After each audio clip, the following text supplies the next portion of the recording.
Don't hear you. This is why we have just troubleshooting time. just give us a thumbs up when you think you're ready to go. Yeah, we're a prepared professional podcast. We do all sorts of things. I mean, at least usually. I guess he can blame family, I but was gonna say real life happens. That's what happened in this case. So, it's like let's just like, how dare family come to visit and screw up everything? right. Yeah. But,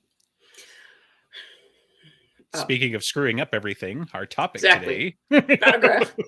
And all the things Harry and others have done wrong that we think that we can choose the better options for, Oh, although we yeah. don't have much evidence of yet. We're up to like eighth or ninth guesses by now, right? So who even knows? It's us. So we've taken, a very quick 5 minute, talking point from, 3 or 4 months ago and have stretched it into, all this ridiculous content. So, yeah, it's but somewhat of what was the character missing examination and what is kind of sort of alternate history. I mean, if there and was even just another it's choice. Harry. He's just makes the dumb choice sometimes, like he either assumes, too much good in people, which, like I share that problem, so I understand, but it's like, better, right? That's like, I'm going to put a cup of hot coffee on the edge of the counter, but I've got cats. You know how Mm, this is going to happen. And Harry, every time he's going to do it, he's going to put that cup of coffee there and he's going to be like, Mr. Why?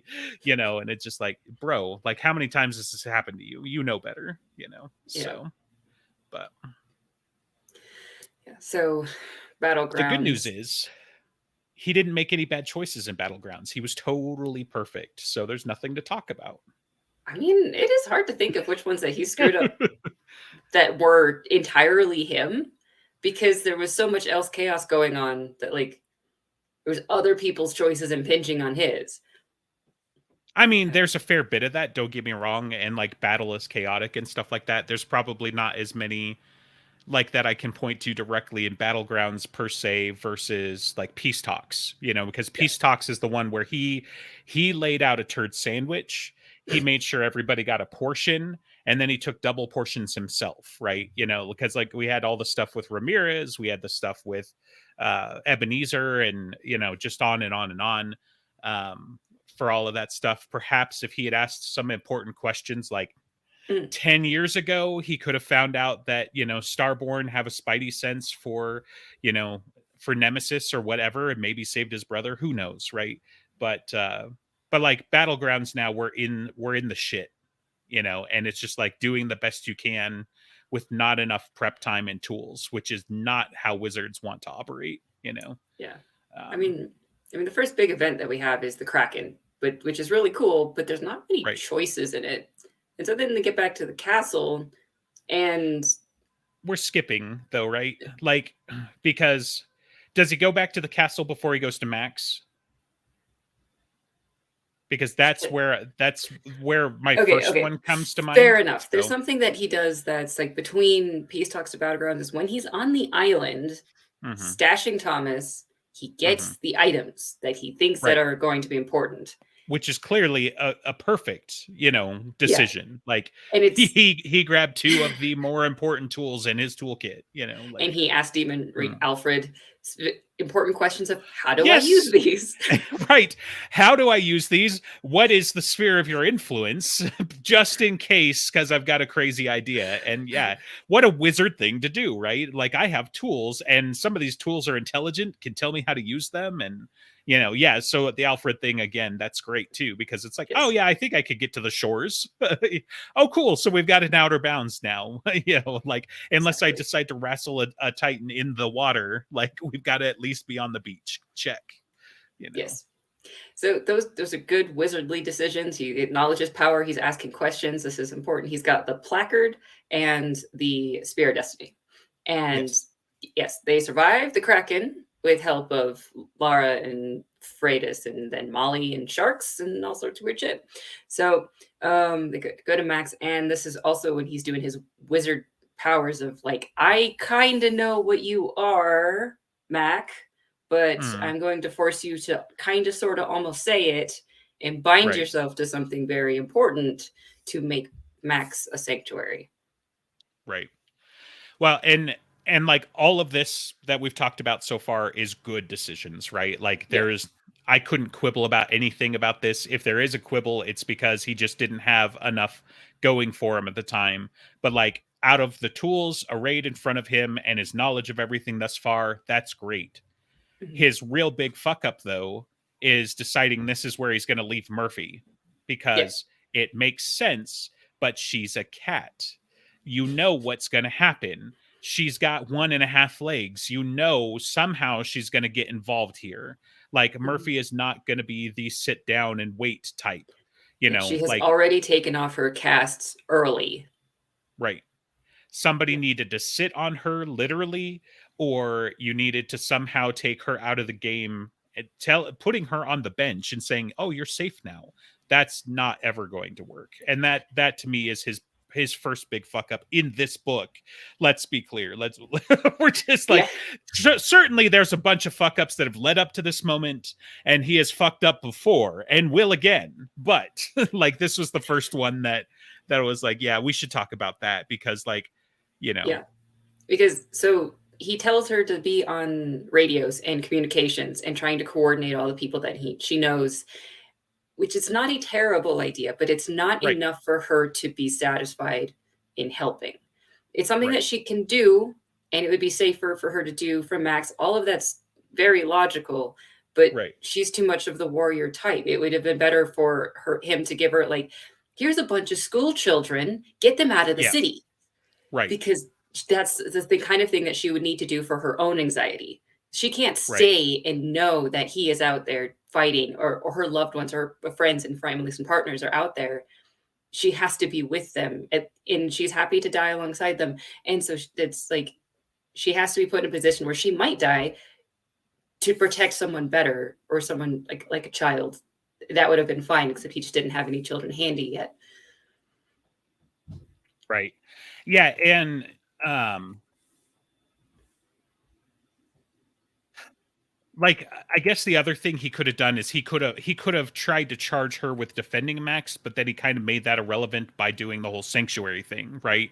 And Mhm. it's something like that. Like he definitely needed to give her a more hands-on job, that would have made sense, like coordinate search and rescue teams or something along those lines. Um, you Hello. know, hey, So yeah, ended up just having to use the other computer because I could not get it to work right now. oh wow. I'm just on the other one. Yeah, that's crazy. Yeah. So we were talking about, Dresden's first big screw up was leaving Murphy at Max and that he didn't do enough to keep her occupied and give her something to Okay. do, Yeah. So Sorry, it cut out for a second there. His big Mac leaving Murphy at Max, and then I didn't hear the rest. That yeah, she didn't have enough of in her wheelhouse to do, so that's why, of course, she left. Like, it's predictable that she would have left Max, and like, since Harry tried to order her to stay there, that was his first big screw up. I mean, it really would have been fine, I think, to take her with him to the castle, to continue just being by his side, to be his ride, to be his chauffeur, as she was at the middle section of the book. All of that is perfectly possible. Or wait, no, he stuck her right, in a grocery cart. Never mind. right. Yeah, and that's the thing. It's like again with the tools he had and that sort of thing, fine, whatever, but like what else was he gonna do? Um but yeah, that whole sequence, getting to the shore, going to Max, I was like, I'm Mhm. pretty sure we did Max before the castle. So, Yeah, but and I mean, seriously, once at the castle, she would have helped defended the neighborhood, just like he was, of course, going to have to do, which you get to see in that spat between Mab and Ebenezer of like, and you think I'm lying to him, and you're trying to control him and make him not go defend people of his neighborhood. Of course, he's going to do that, and he does with River Shoulder's help. Just it's him being spiteful to all of the powers that are on top of the castle, and like making decisions of war and everything, because they think that he should focus on what they're doing and not the people in surrounding areas, because they're small numbers compared to the whole city. But it's both the narrative correct choice, it's his choice to defend people who cannot defend themselves, and they're right down the street, and they're his neighbors. They know Mouse. I mean, there's zero chance Harry doesn't go. Yeah. Like, zero chance. Like, that's not his character. It's like, it's a choice or not a choice, but at the same time, it's of course what Harry Dresden is going to do, as Mab is cackling. Right. Yeah. Yeah, the whole rooftop sequence, be like, I don't think you know him as well as you think you know him. Like, so yeah. There are certainly secret fights happening in code in that argument, and I still want to know more about it. I loved it. Right. Yeah, another hidden history moment with Ebenezer, perhaps, and then, to reference something else much later in this book, she did the math. So like she knows her night. She's done the math. So of course. I mean, yeah. The White Council kind of feels both stuck with Dresden and greedy of him, but she recruited him, got him into a corner where she knew he would call on her when he was desperate, and everything eventually worked out. She did math and coordinated. They just kind of like, well, he's a wizard, I guess we won't kill him. Makes much less sense. So, Macanalis, Andres, you've got a thought? No, I was thinking about something for later. I guess it's because it was for later, and it's also like I'm trying to go through the book in my head, and it's like the one I've read the least because it's the newest. We were talking about that. It's like we've only read this one like 2 or 3 times, guys. Like not the 5+ times that we've read the other ones, just for the show. Like, let alone whatever else we've done. But yeah. So what was next up? Did you say?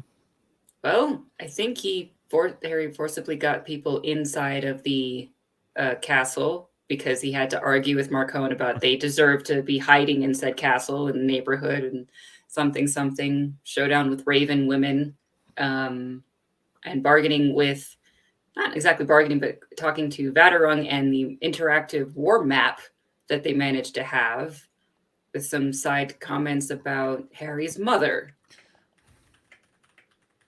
And then Ebenezer listens to Wind, Wardens, Harry. They all go to get to a certain part of the map, and that's when they run into Dracul.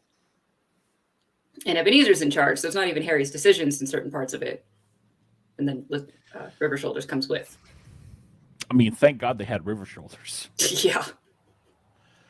I don't know what his power level is per se at Janasqua, but I mean, they're powerful, right? Like, I don't know where we rank them. They're more, I would say they are like above senior council level, like pretty much. I'm curious how they rate against a Nagloshi, because Nagloshi being divine entities of a way, I'd like to see him throw down with the Nagloshi. See Ebenezer throw down with the Nagloshi? No, River Shoulders. Oh, River Shoulders. Okay, yeah, my bad. Yeah, I don't know. Like River Shoulders is one of those, like, he's trying to invert the tropes a little bit, right? Because like River Shoulders has got all the power and the build of a Hulk, but it's almost like he's a smart Hulk, right? In the sense that it's like he's also got all the magic. Yeah, thing, right. And so it's like River Shoulders, I don't think would enjoy it, and or maybe he would, in the sense like, like he kind of relished a little bit fighting Dracul, but like it might be, I don't know. It's tough to say, because he's supposed to be a divine child as well, right? And the Nagloshi is like that, but obviously twisted. I'm gonna punch my. I mean, also, if we look at a Janasqua who is more in line with the Nagloshi, is Blood on His Soul, I think is. Yeah. I mean, he's also okay. Granted, he had a Denarian coin the whole time, but he's exceptionally powerful as well. Yeah, I mean, all of those somehow survive being crushed by a giant ice cube. All of the Thor's people are probably all of them extremely powerful, extremely old, very knowledgeable. They're just hiding, and we don't get to see much of them. But hopefully we will, because of the promise of training Harry. Which is I good also because get he needs it. the impression that there are maybe this is said in the books, maybe I inferred this, or maybe I read this somewhere, but that the let's say River Shoulders people, specifically his tribe, there are River Shoulder who's kind of like a shaman, a wizard, but there are also others who are not. Right. Is that correct? Do I remember that right, or Yeah. is that just something Yeah, I'm he pulling out of my He's ass? part of the like, sky people, right? You know. Yeah, I think so, sky Like- people or something. like there's like Yeah. 3 or was it 4 different like denominations that they could choose and pathways, and Yeah. that's why like Blood on His Soul chose the more brutal carnivorous path. Right. But that's one of the paths that they can take. And Is he it's- from the same tribe or a different tribe? Blood on his soul. I don't think we I know. thought they were- actually. I think they're different. I mean, the main argument for that is blood on his soul's reaction, right? Because Harry Dresden is like, "Oh, I met a forest person once. You guys must all be cool and friendly and shit." And he's like, you know, I have so little respect for those weaklings, you know, and all of that but shit. that could be That like, could also be the path he chose, right? exactly. And so no, they're I mean, not sure. of course. Look, man, they're clearly the Wookiees. We got Jedi Wookiee and Sith Wookiees, okay? And then we've just got Chewbacca, all right? So River Shoulders is a Jedi, Blood on His Soul is a Sith, you know. They may be equal but opposites or whatever, but no, yeah, I mean, so I'm just saying I don't think they hang out in the same treehouse, you know. So Because you're wearing the shirt, but it was a good analogy, but- regardless. yeah, it came together because like immediately I'm thinking there were like 3 paths. You've got like most of them are just forest people. They're probably, you know, they're like what Harry from Harry and the Hendersons and just like chilling and whatever. And then you've got, you know, like River Shoulders who's like, yeah, I can do some magic, what about it? And then you've got Blood on His Soul who's like, you know, skulls for the skull throne, you know, so they're really close. What's you know, that reference? Warhammer? Yeah, This is Warhammer? Okay. yeah, Yeah. blood for the blood god, skulls for the skull throne. Blood for the you know, Blood just- God, I know. And I think that's what I was thinking of when you said skull for Yeah. the skull throne. No, Warhammer's so I very subverted direct. it a little bit. Yeah. Yeah.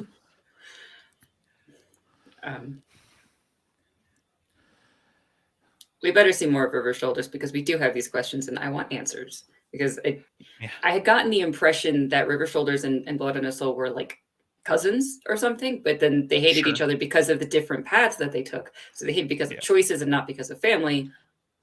But whatever this means, I still want to know. And Right. the threat that Blood on His Soul is going to come back after Harry, significant. Yeah. I really cannot like overstate enough how much like there are some a lot of arguments online about even between us how well the quality is of these newest 2 books. They like there are some inconsistencies, but the writing, like the setup here when we run into Dracul and the gang, and how he's like how it's Mavra who's the drummer, who's the least of them. Just that whole setup for a Dresden fan where we're like, oh, Mavra's like the bitch to these people. We're in trouble here. I mean, we got River Shoulders, but I think this is bad. Yeah, so Right. the setup of it was great because it made sense as they were going into the cemetery. They're sneaking up behind the drummer, and if they make her falter, then the whole spell would stop. And it's like this. It makes total sense. And then he like drives the sword right through where her liver would be, but she's a Black Court vampire, and he doesn't know that. So it's all very logical. But then she just turns around and was like, "Oh, it's you." Right. I mean, there's so much great in this sequence, including like, you know, just the tactics of it as well, right? Like, you know, I've long time been a fan of like, you know, using necromancy on the battlefield just makes sense because every time your enemy loses, he loses twice, and every time you lose, you get reinforcements. You know, and if you're familiar with Eberron, you can guess which of my which of the countries I like out of that one, because the Karnathi, they don't get to just like raise undead armies on the battlefield. They've got to go do more stuff for balance and whatever. But it's like that's always been a thing. Like I had a buddy who was like, "Oh, we're gonna play on a doomsday world, and like you guys all survived the apocalypse. What do you do? Oh, we're the necromancers. There's raw materials everywhere. That's who I want to be." Like, yeah. And it's just like it's just because of it kind of reverses the entropy and the atrophy of a battlefield, right? And so you've got necromancer bad guys in the Dresden Files. Where are they going to go? One of the largest, oldest cemeteries in the United States. Like, sure, there are older, bigger ones on the East Coast, etc. But like, in the Midwest, you found it, like, and they're going to just go and raise a bunch of dudes right in the middle of everything. And we already know we've got, big spirits running around with what's her face, the little girl, and you can only imagine what else is running around there. The other one was the Wild Hunt is being summoned that night too, which they may or may not know. I'm not sure, but that's like they can draw power from that, right? Like that's a lot of dead spirits. Right. Yeah. So. So anyway, so it's all of this stuff. The only twist in it is like it's such a masterful stroke, except that it's just Dracul being an opportunist. Like if he had been playing with the Fomor, if he had actually towed the line, then Dresden and everybody would have been wildly in trouble, which, don't get me wrong, they got their asses kicked, entirely, but that was a master stroke of strategy and everything. And so it made all the sense in the world that the Wizards are like, no, we got to go stop that first. Yeah. They just made bad assumptions on the power level involved. They were like, some punk necromancers, this will be fun. And it was the other way. So yeah, they did not expect it to be Dracul, but they did still have to check it out because you cannot let necromancers running around the city during a battle with a Titan. Like, it's still a nuisance that they have to stamp out.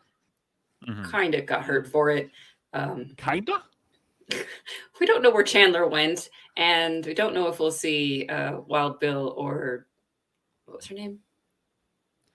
Yukie? Some Japanese name or something.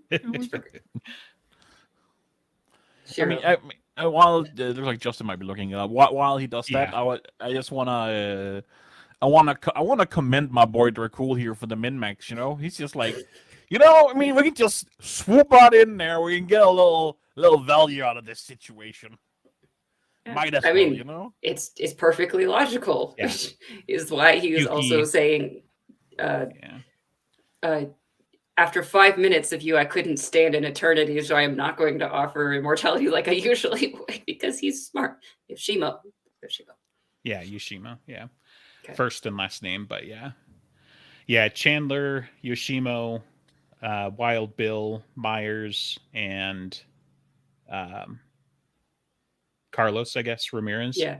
So, because it was all the baby wardens who have grown up, but all the same ones from Warcry, basically, that kind of more or less became Dresden's, like shock troops and like, oh, when I call for backup, it's one of these guys or all of these guys, depending on the threat. And then, just completely out of their freaking depth. And I mean, it certainly didn't help getting surprised. That's the last thing that a wizard needs, is to be surprised. But, like Wild Bill's artificery, not really cutting it. Like as cool Ramirez as it sounds, handled an himself, enchanted rifle. That's great. Wild Bill was easily the guy I thought who has it was the coolest magic in that fight. I thought it was so cool. Well, and I'm down with that, but I think, I mean, again, his magic, he may have had an adequate, if not better, showing if he had been prepared for the right thing. He probably just came with like magic bullets, fire bullets, because we're in a war and I need to do more damage type of stuff. And what he needed was like holy bullets, silver bullets, and so he was just like not loaded for the right game. I would say in general, artificers in RPGs, that's their strength, right? It's the pre-planning. Sure. It's like this series I talk about sometimes by Andrew Rowe, the Sufficient Advanced Magic. There's an artificer there. In the combat often, if he's not prepared, he can't do that much. But if he's like thought ahead, he's also like a planner, he can be immensely powerful. Right. So, Yeah, they're yeah, they're a mechanical wizard, right? You know, like they do to gadgetry what wizards do, you know, just out of thin air type of stuff. So there's a lot of parallels in that. But they invent shit and they invent tools. So if you go in and be like, "Ah, yes, I've brought a hammer and a hacksaw, but really what you needed was, you know, a chisel and some pliers," you got the Yeah. wrong tools for the job, you And know? this And is why so whenever I play video games, I do not ever use any of my items because I might need them. right. Classic. Like, oh man, that boss was so terrible. A good thing I had these 8,000 potions that I never used. So, Hmm. like, Yep. no, bro, that was the equalizer there, you know? Like, yeah. Yeah. I I'm the same way. I mean, like, I think since Doom 1, you know, where it's like you go to the end and you've got all these guns and ammo and shit and be like, "Oh man, good thing I didn't need to use the minigun." Right. I used to save it a lot because I might need it later, but I'm Mhm. being better about getting away from that because it's kind of, Yeah. it's silly. That's It's why ridiculous. That's why the most powerful heroes in existence are the ones that are trope aware. So, because they're the guys that drink the potions.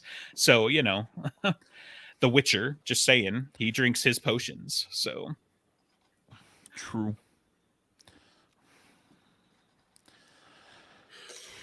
So we lose Yoshimo and Wild Bill, Could and they even have done anything differently here? Really? Could they have chosen not to go after necromancers that they don't know no, they vampires? cannot choose No, not to go I after don't them. They're think too much so. of a threat to let alone, so they have to interrupt them.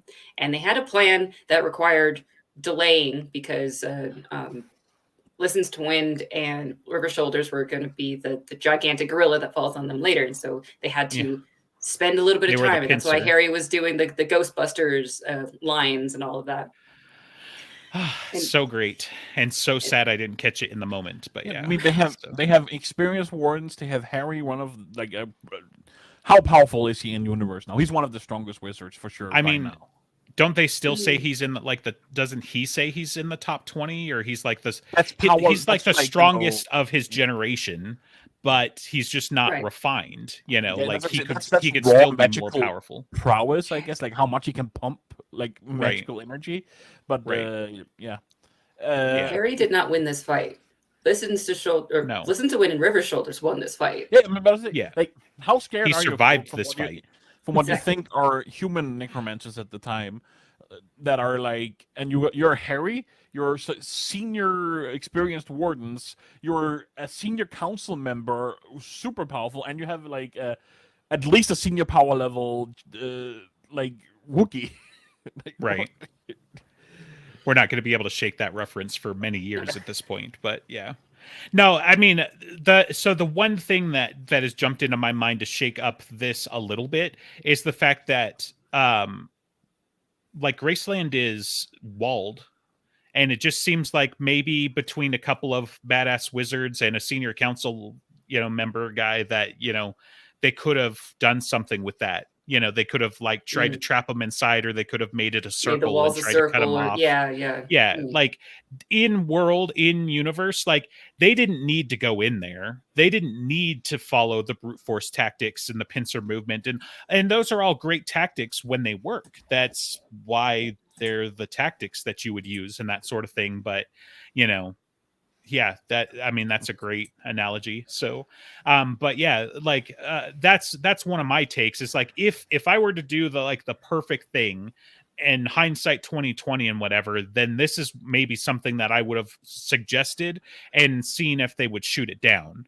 or I would have gotten the backslaps from, you know, Listens to Wind and be like, hey, you're gonna be next up for senior council member, I could tell, you know, or something like that, right? Because they made bad assumptions, they went in when they didn't need to. They should have considered it in the first place. I mean, I guess you know they weren't necessarily expecting the war. We were, right? As readers, we knew that this was coming, but you know, like the wizards didn't stop to think, ah, yes, in case of a siege, let's make sure we lock down Graceland because that is a whole lot of ammunition just waiting to be taken over and whatever. But that's the only thing that I think they could have done differently. That wasn't predicated on a bad assumption from information they couldn't have possibly had. You know, like how likely is it they're going to run into like a run of the mill necromancer versus fucking Dracul and his cohort? Like, what are the odds? Like, I mean, I guess it could have been Cowl, right? Because he's pretty much the surviving Kemlerite at this point, right? So it's like, as far as like, well, we've got like your NPC wizards, and we've got Cowl, and we've got Dracul and his badasses, and they just all happen to be here at the same time, apparently.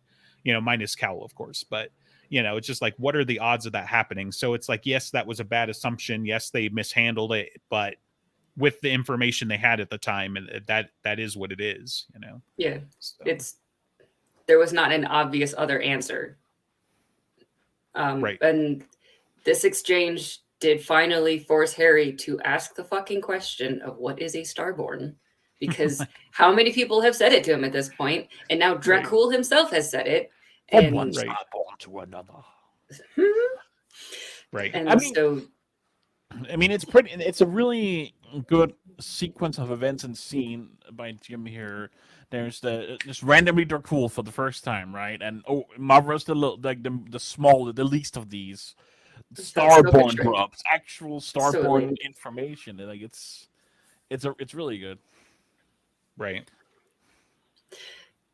And it's finally a smart choice from Harry of asking Listens to Wayne. It's like, no, you tell me now. This matters. And then Listen to what still says, I cannot tell you because no matter how old and arrogant of a wizard I am, I have to ask permission. Right. From who?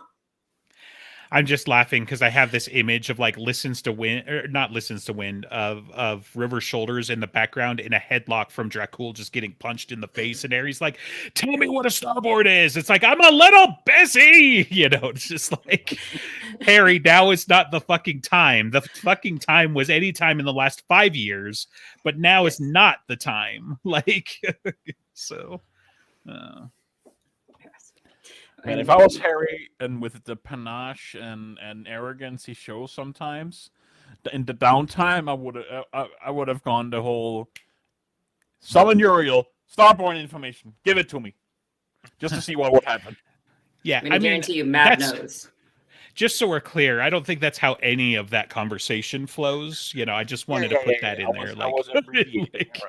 Like, I would, I don't know. Like, there are certainly beings though that he could drum up and compel, but Uriel is not among them, I wouldn't imagine. But he can't force him. But Uriel, he's be like, hey, I'm gonna say the name again if you don't tell me. All right, don't call me Yuri. So But I mean, he knows so many people he could get information from. He knows Santa Claus. He has Mab. He could ask Rashid. He could summon up Odin / Santa on Christmas. Even like, for Christmas this year, I would like Starborn information.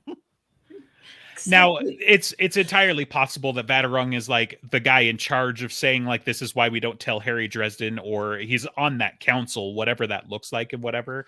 I do like the fact that you are being redundant by including Rashid and, Santa Claus Odin in there, but different masks can have different bouts of information, just like happened in Cold Days. Yeah.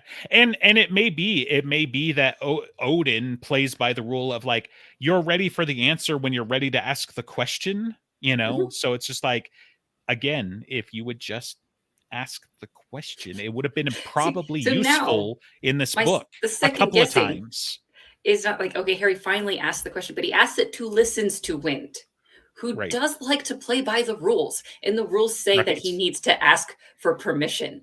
And so he should have asked somebody who doesn't play by rules, who doesn't have to play by rules. Or plays by different rules, entirely. Like, Matt.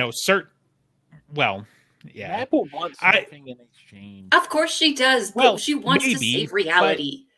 Like, you don't think that if it was to Mab's benefit, she would have figured out a way to encourage Dresden to ask the question? Like, be like, hey, Sarissa, I need you to carry this envelope and then trip in front of Harry. Like, just, I don't know.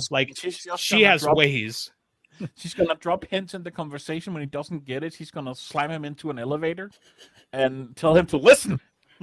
Right. Yeah. Like, I definitely think Mab knows the game and knows all of her restrictions enough that if she wanted him to know, he would know already, so, I think maybe as much as for all we know, that's how he gets out, right? Like it's been a long time, theory of mine that like Starborn may not necessarily like it does seem to give him some power over outsiders, but I think the more important thing that it gives him is he doesn't get mind whammied like everybody else does when outsiders are in play, right? So I think his innate stubbornness and a bunch of other stuff like that is at least enhanced by, if not a result of, him being Starborn potentially, Yeah. right? Where it's just like his will is what comes out on top, and so it may be that, Map has bound him, but as soon as he figures out how to manipulate being a Starborn, that's how he gets out. He could just quit. He could just say, you know what, you don't have power over me Right. anymore, If he changes and how walk, he identifies himself at a core level and his id no longer has a snowflake pin, then he might be able to shake it. But the problem, like, I don't think he will get out of the Winter Mantle because he has accepted it at a core level. Right. But And I think that's fair. I mean, personally, as it stands right now, he needs / should keep the Winter Mantle, in my opinion. It's got to be replaced with something of equal or greater value for the book series and just the trajectory that every he'll book become an he archangel. gets more powerful, and He'll get I mean Uriel's. something ridiculous, right? And like this, and we haven't seen anything that has suggested that the Starborn mantle would be it. But maybe that's a thing. Maybe he's able to unlock the double secret, superpower of, being a Starborn or whatever, But like, Listen is very Did he become that powerful because of his Starborn, or doing like that's an open-ended question, right? Right.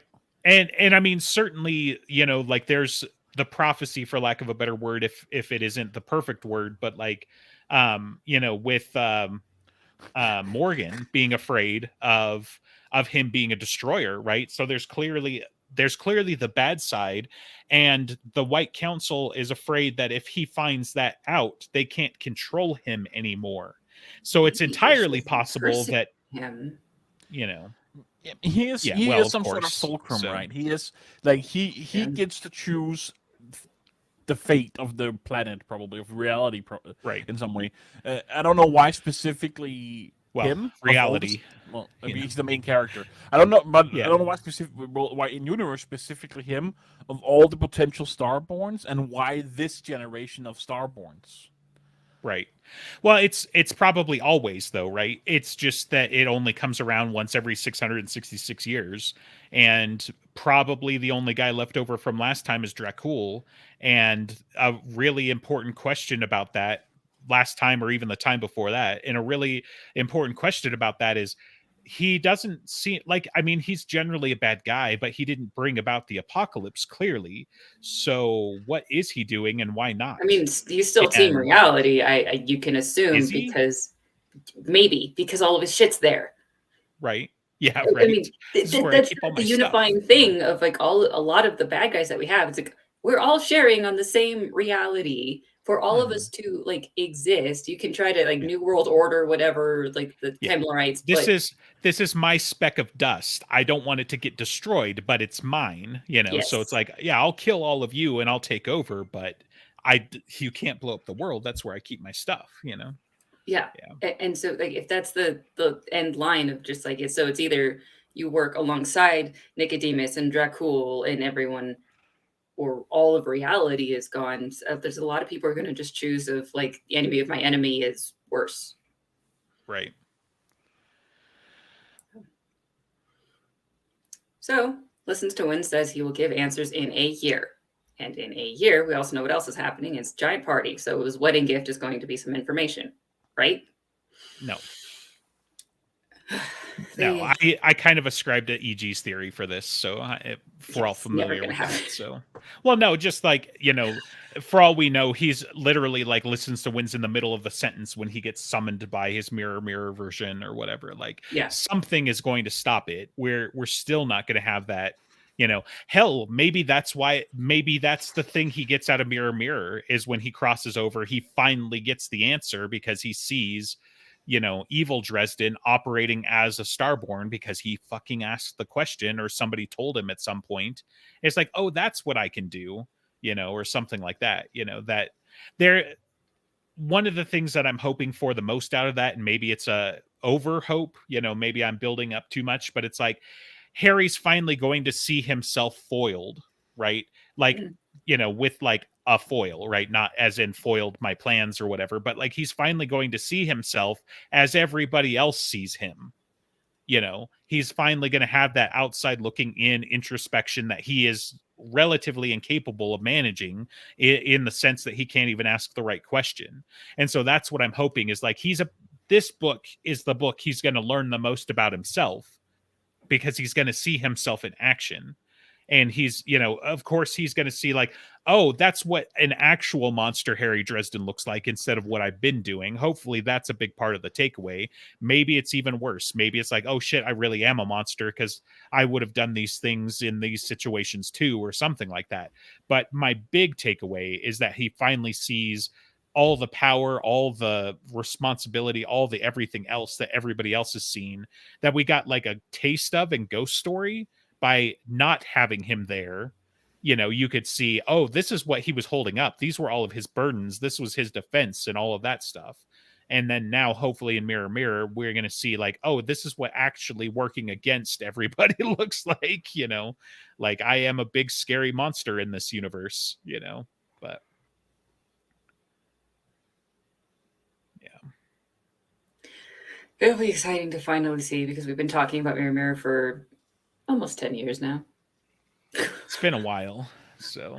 Yeah, let's see. After the bargain of when he gets information, they leave Graceland and they run into Rollins, and he's about to die of cliche poisoning because he is going to retire in 2 weeks.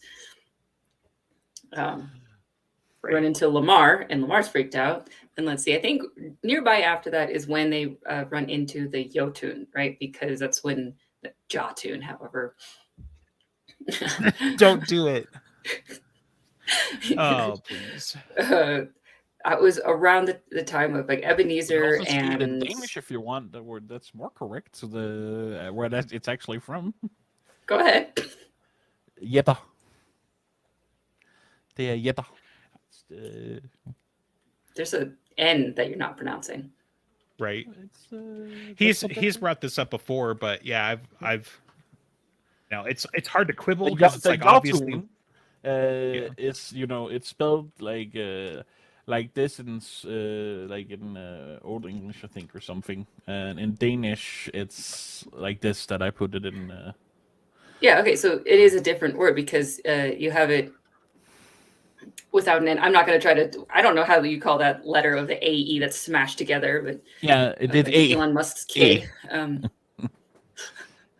Yeah. So you're saying Jette instead of Jotun, which is what I've been ever taught, which might be Old Norse or Icelandic or things like that. But it says it's Old English. Quickly on Google, Jotun. But I'm not sure. Yeah, that's how we say it in Danish, at least. In Danish folklore, they are. It is a Jette and multiple Jetta. Language class. All right. Yep. But whatever it is, I'm not saying we can finally use the European roots for something that like pulling it in. Other than being called being said I'm from the wrong country every episode. What? Well, EG's not here. Not being miscountryed today. There wasn't much choices to go wrong in the fight with the fire giants, and the Einherjar were so happily throwing themselves into death. They really overjoyed, having lots of fun.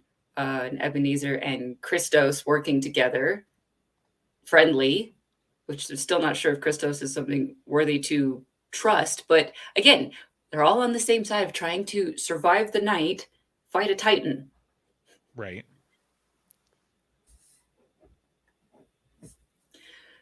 Around then is when they run in with Murphy again and the wolves and everyone who decided that they couldn't stay with Max, and Butters makes the best choice he's ever done and gives Bob back to Harry. It's certainly a good one. I don't know if it's the best choice he's ever done. I'll assert it. I'll stand on that. Yeah. Tiny island. Giving Bob back to Harry was one of the most important choices he's made. Oh, sure. I mean, it's one of the most important, but the best, that's a higher standard. Like, I'd even go as far as to say it's top 5, maybe even top 3, but maybe so. fighting zombies in his polka getup Nah. rivals it, but not since then. I mean, I definitely appreciated the cleverness that he brought to, like, I learned one trick and I can do it well and all of that stuff from Deadbeat. But I mean, EG's gonna hate me. He's rolling over in whatever grave he's in right now. But like, I would you say that that whole thing with Bob is more important and more impactful and a better choice than wielding the sword in the first place for Butters? Like, just saying. Like, Bob is incredibly important. well, Butters no wielding a arguments. lightsaber is sometimes quite annoying. Sure. So I feel But conflicted in about world Butters. and for Butters, like, so. Well, he hasn't gotten to do much with it yet. The most that he's done is give Harry a sunburn. We'll get to. No, he went toe to toe with a Titan, like literally Yes. mano a mano.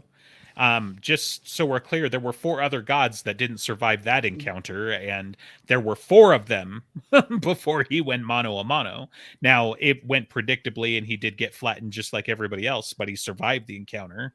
Like, yeah, he definitely got equalized quite a bit in this book. So, yeah, I would say that's kind of.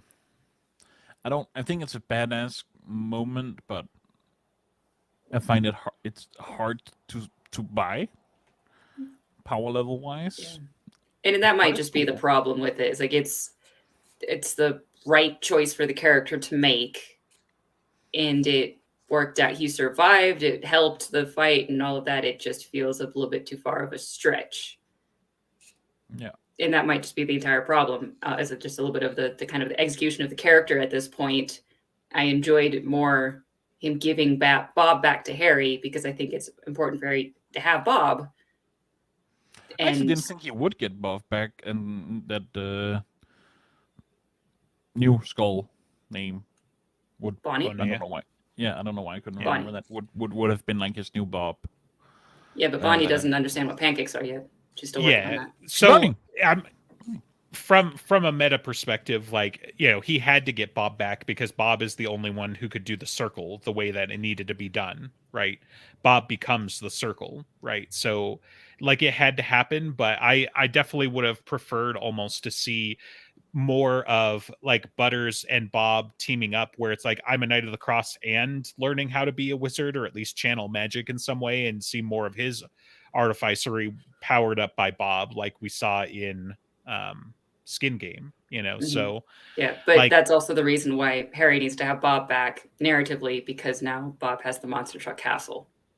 Sure. Yes, another thing. Yeah, and that might be further down the road, and he took advantage of that and whatever. But yeah, for sure. So, and that's the narrative reason as to why Harry needs to have Bob back, or at least part of it, because we need him for the circle. It's just time for his smartass to be back with us, probably. But it might have been better if there was an actual conversation of Harry saying, "Give me him back," instead of Butters just saying, "Here you go." But yeah. Then we get some information out of Bob of the fearsome, scary aura that Mab is putting out to try to make her enemies suffer, because Bob is also one of her enemies because he knows how to kill her. Right. And everyone's terrified.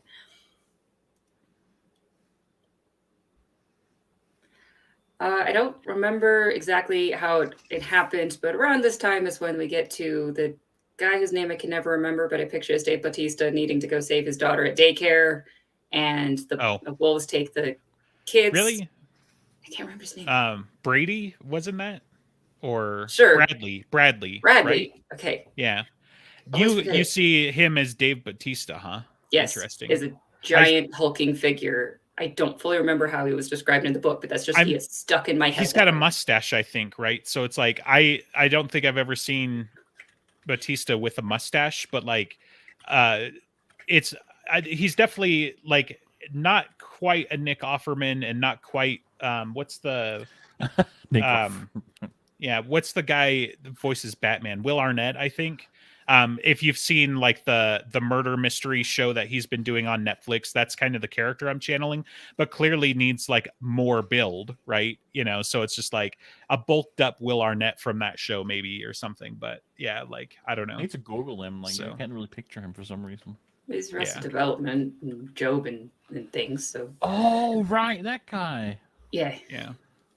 It's also hard to picture him with the mustache, but it's like I don't. Yeah, like I don't know, because Bradley has hair, right? So that kind of gets. I don't remember. Graham McTavish out of the running, and a few others that would. No, Graham McTavish is Ebenezer. We've had this argument. Yeah, and I think that's still too good a casting for Ebenezer. Like, I mean, I'm not going to complain, but that's like having like some total like a Fabio play Harry Dresden or something like that. It's like I mean, sure, I guess, but like the casting's too good, right? That's like the idealized version of Ebenezer in a way, right? Like Graham McTavish is like a lot more like ripped and buff in my opinion than I think Ebenezer should be. Fits perfectly with someone who's working out on a farm for 300 years. But and kicking bad guys' asses. Like Ebenezer wears overalls. Like he's not like sure he can move shit, but Ebenezer should be underestimated, I think, is part of it, right? And you wouldn't make that mistake with Graham McTavish. So I think that's part of it. Is just like look at the guy that they used for the trailer, right? Like not my favorite casting, but that dude does not look like he's about to bend you over his knee, right? And just like paddle that's you kind and of the shit problem. like that, but like how powerful Ebenezer is, but like if you are supposed to think of him as a kindly farm grandpa, when you look at him, well, you're never going to get someone who's right, because the cast needs to capture both sides of him.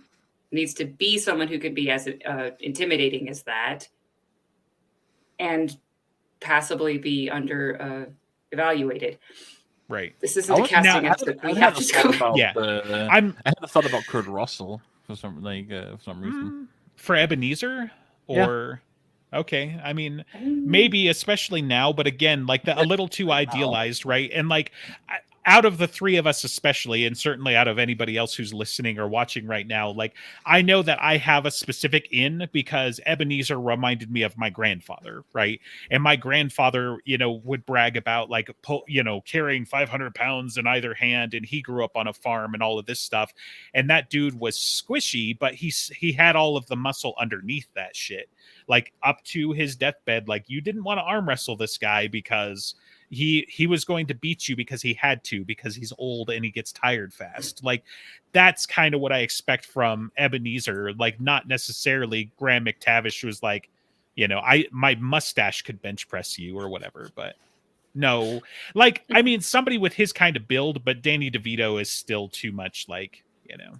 Yeah, I mean, like if Joe Pesci wasn't, his accent is wrong and all of that stuff, like maybe his build, so if you got somebody of a similar build who isn't like, Italian mafioso, then Ian Holm, but he's dead. Yeah. I don't know. I mean, yeah, I don't know who perfectly. Shoot. We might need to touch on this another day with like show and tell. Yeah. Sadly, my main pick for Thomas then used to be Ian Somerhalder, Damon Salvatore from the Vampire Diaries. I thought he was just perfect, but he's getting a little too old now to play Thomas. Sadly. Yeah, everyone's getting a little bit too old now. I don't know who is young anymore. Yeah. Well, but I mean, Ebenezer, you kind of want somebody older, but Graham McTavish is in his 60s. Yeah, but so like, I kind of like the guy from Secondhand Lions is always my top pick. The one commander from Game of Thrones. Yes. No. House of the Dragon. No. I'm thinking Game of Thrones, like the gives Robert the bear sword to Jon, who's Lord Commander. Oh, him. Yeah. It's. Fuck. He's kind of stout, but he's also kind of grandfatherly. Like he can be tender with Jon, and I think he could do a good Ebenezer. His name, yes, he's in. giant Scottish guy. I just don't remember. Yes, I know Oh, who he's you're even talking about. Scottish. Yes, he was one of the people in the William Wallace movie. Whatever the fuck, I've forgotten everything. Yeah. He's Hmm. in the one. He's the dad, right, of one of his friends. I think. Yeah. Yeah. Yes. We Anyway, have to put a pin in this, or we will never stop. We have to go back. We have to wrap this one up. So like, And we're like what, a third of the way through the book, maybe half, because we started talking about fighting the Titan and shit like that. yeah, like, we got like 5 minutes left of each of this episode. Actually, like if we want to stick to the hour. Yeah. I mean, how many more choices does Harry make? We have, well, Murphy makes some great choices of fighting a Jotun, and Harry tried. I mean, one thing he did try to do that was attempted to be clever that didn't quite work was lay out all of his names and titles and accomplishments, expecting the Jotun was going to do that as well. And then he just said, "I survived the Odin son." It's like, oh, you're supposed to take a lot longer than that. And yeah, Murphy's choice of being there, of having a rocket launcher and using it was great. Of course. Everybody should do it Instead if they of have pulling the a option sword to. out, actually using a rocket launcher. Yeah. Right. Rocket launcher versus Jotun works out great. And then I got that scene from the second season of Buffy, which Alex won't get, but I think Justin will, with that demon that's brought back, big blue guy who's like no mortal weapon forged can defeat him. But that was in the Middle Ages, so when they pull out a bazooka at the end of the episode, and he's like, no mortal weapon can defeat me. What's that? And all the other henchman who knows what it is just jumps away from him and he get blown to a million pieces. It's great. Yeah, I think you've referenced this before. I don't remember it directly, but it's like, it's been like 400 years. Are you sure? So. But then we have Murphy dying, and then we have Harry's choice to try to smush Rudy into 1,000 pieces. It kind of works. Yeah. And I mean, he could have actually tried, yeah. So. I mean, yeah, that is. Do you think he would have gone through with it had he not been stopped? Probably. No. Because that's a choice he makes, like to do that, and he gets like that's a choice. Because if he meant it, he knows a dozen ways to have turned him inside out in 3 seconds. Like he didn't take this long with Ariana. He didn't take this long with people who were trying to kill him, and shit like that. Like, I thought some of it was the choice of killing him slowly, making him suffer. Sure, but like he didn't seem to mean it, So, I mean, you do have to have the opportunity for Sonya and Butters to get there and stop him. Right. That's what I'm saying. Is like, yeah. Is that conscious? That's not consciously. Then that's subconsciously. Is that primal Harry being a good guy? Could be. I mean, that's not how it's ever presented. Like the id version of Harry is always much more vicious and ruthless, and would have been more on the side of killing Rudy. But it could have also been knowing that he would regret it. Maybe he hasn't yet gotten to the point of being able to try to regret it, but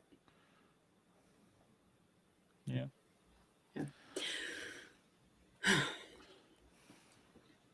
Okay.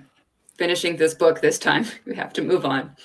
Let's see. When they go back to where Mab is, Butters is sticking with Harry, and you get to see the army of fairy, and Murphy gets to lay in some form of state, and Harry's starting to do the banner, and that's not a choice, but it's interesting and significant. Right? Yeah, it's kind of happening on instinct, and so it's not something that he can choose. It just worked.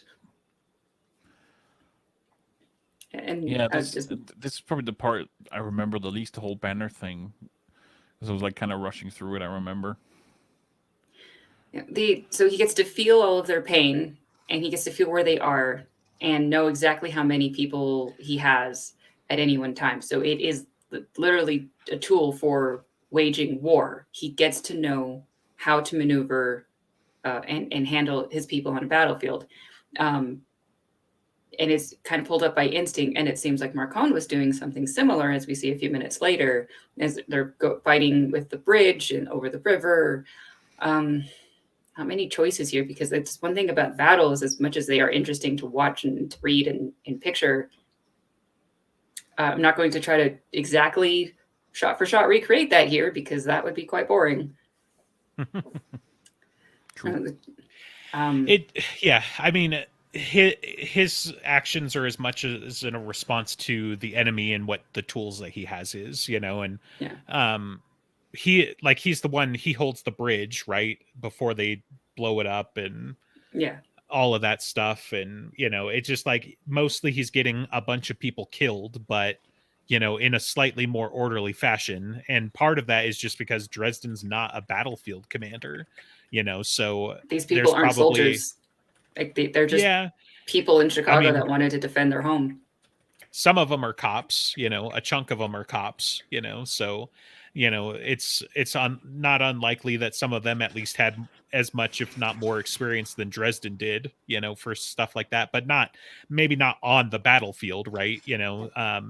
Certainly there were almost had to be veterans in play and that sort of thing, but that role kind of gets taken up by Sonya, right? Sonya is his lieutenant, his sergeant, giving actual orders and the tactics and whatever. He's the battle engineer, talking about enfilade or defilade or whatever, which word. Right. Yeah. And we got the Svartalfs doing it as well. It was a whole contingent of people coordinating. It was pretty good. But what Harry tries to do is give people the choice to stand up to what is destroying their home and let them know that they have a wizard on their side. And then he does that reference to Big Trouble Little China, right? With a green fire. And then when it gets to the point of the Titan is actually taking the field, or starting to, there's the interlude of Grey Malkin saying something important is happening over here. And we get to hear Listen, the turtleneck, talking to the Enya with Korb, and kind of about how, Harry Dresden is causing problems and he's a Starborn, and Listen gets to win the argument, and Korb looks like a pitiful fool. But we learn important things of Listen is a Starborn as well. What does that mean? Right. Yeah. Especially because he doesn't really seem to have any extra, he's not a vampire lord, not a wizard as far as we know. He's just a dude, he's a servitor that was kidnapped and given gills. He was like, well, how did he become powerful? Right.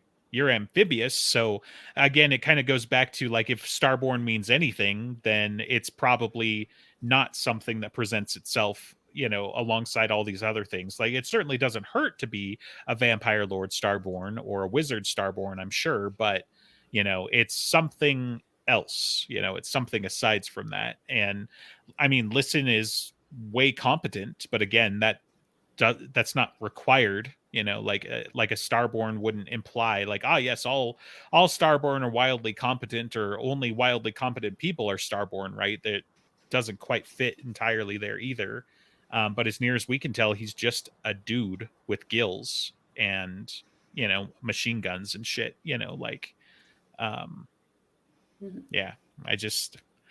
It kind of goes back to, it's probably something other, to memify it a little bit. They're just built different, they just, maybe Listen is allowed to be competent because he's, again, feeding my own theory here, obviously, but he's able to shirk off the domineering effects of the other bad guys around him, so he doesn't just get turned incompetent by their domination and shit like that. But domination, I mean, that does kind of make sense. He's able to not be stupided to death by their orders, right? And as to this question, we don't know how old Listen is. We don't know anything else about him. I would assume that he's about Harry's age, because we're going to otherwise assume that he's not 666 plus years old. Right. which he could. I mean, but because again, we don't know. You Yeah, know, we don't know anything like about it. when he was taken and given gills, and maybe that's partially immortalizing him.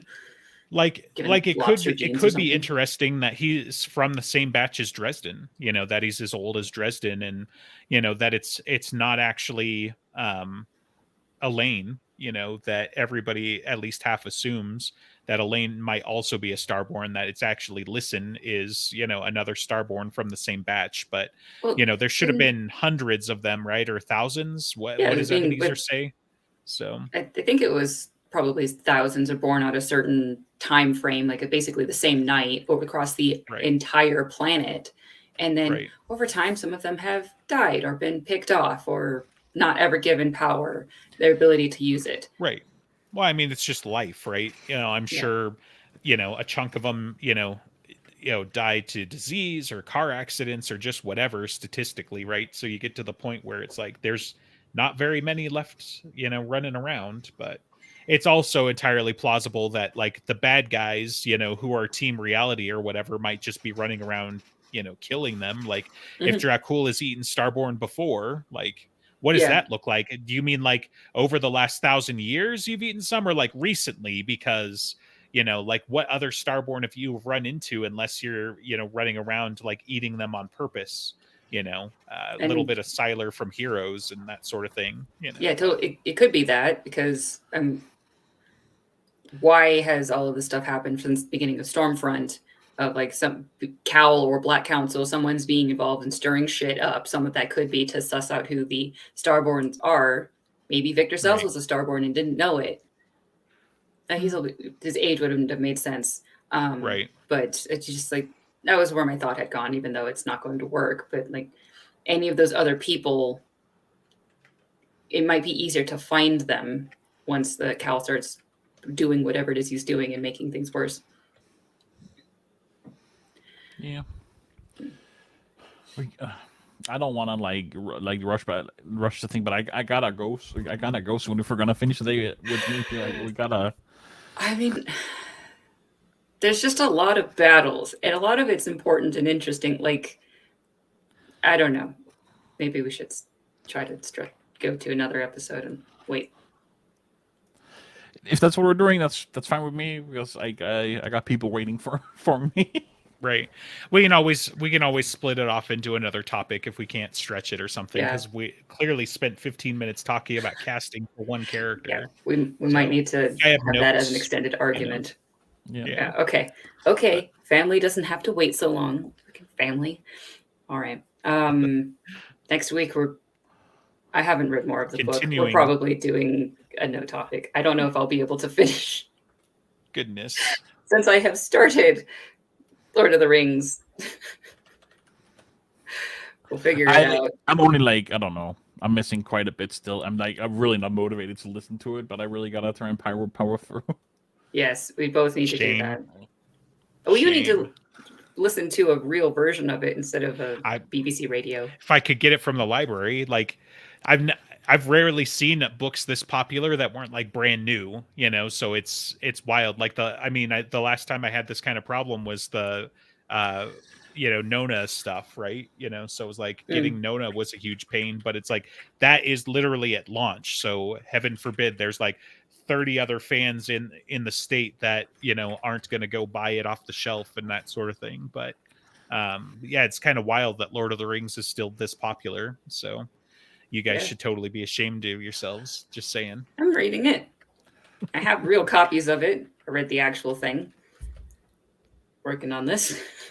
So that's what we're doing. Yeah. We'll eventually finish up the second guesses of Battlegrounds and eventually get to continuing to read Lord of the Rings and, of course, discuss the movies ad nauseum. Yep. Sounds good.